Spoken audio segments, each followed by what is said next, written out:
Nakalabot sa opisina kang gobernador ang reklamo kang tatlo ka mga anay department heads kang Kapitolyo.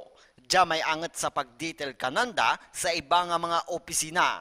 Diya kanday Nick Kalawag, anay hepe kang Provincial Agriculture, Bibian Barillo, hepe anay kang Enro, Joey Punan, anay hepe kang Provincial Sports.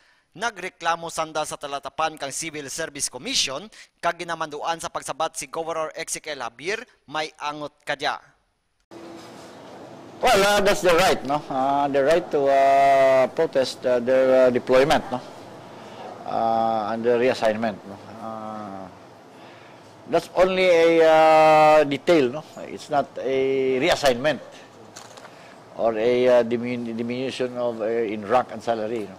This is just a shifting of work,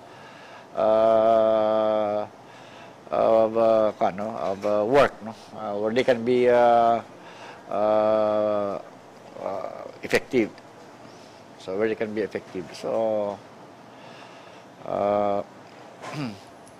so that's the right. No, let's see what the civil service will let the civil service decide. Civil Service Commission decided.